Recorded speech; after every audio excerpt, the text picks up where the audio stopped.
ஆச்சி பாதாம் ட்ரிங்க். ஆச்சி பாதாம் ட்ரிங்க் ஒன்னு வாங்கினா ஒன்னு ஃப்ரீ. பில்லுக்கு இன்னைக்கு அமௌண்ட் கட்டுறது நம்ம மெக்கானிக்கல இருக்கிறதுனால ஒரு வண்டி நைட்டு பிரேக் டவுனுங்க, அதுக்கு போயிட்டு வந்துட்டு கட்டிக்கலாம், அமௌண்ட்டை வைங்கன்னு சொல்லிட்டு அந்த இடத்துல அங்கே உள்ளார வச்சுட்டாங்க. இவனுக்கு வந்தவனுங்க இப்படியே பைய எடுத்துருக்காங்க.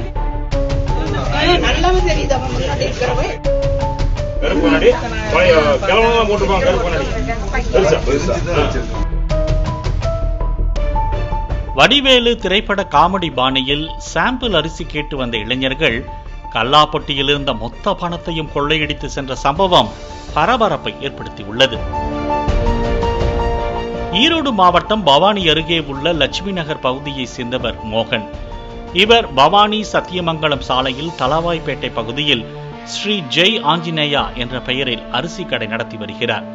கடையில் மோகனின் உறவினரான பவானி, வைரமங்கல பகுதியை சேர்ந்த இளையம்மாள் என்ற 61 வயது பெண்மணி பணிபுரிந்து வருகின்றனர். சம்பவத்தன்று வழக்கம் போல காலை 10 மணிக்கு கடையை திறந்து வியாபாரம் செய்து கொண்டிருந்தார்.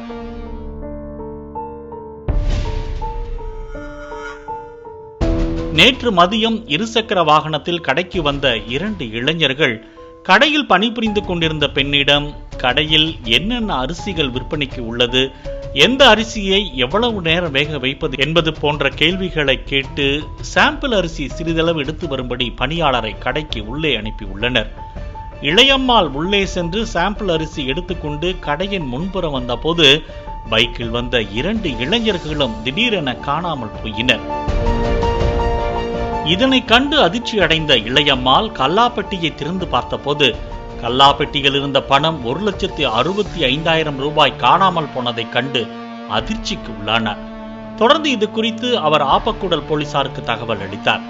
தகவலின் பெயரில் சம்பவ இடத்திற்கு வந்த ஆப்பக்கூடல் போலீசார் அருகில் பொருத்தப்பட்டுள்ள சிசிடிவி கேமரா காட்சிகளை கொண்டு தப்பி ஓடிய மர்ம நபர்களை தேடி வருகின்றனர்.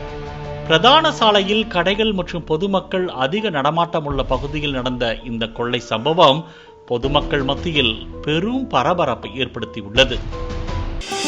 ஆச்சி பாதாம் ட்ரிங்க். ஆச்சி பாதாம் ட்ரிங்க் ஒன்னு வாங்கினா ஒன்னு ஃப்ரீ.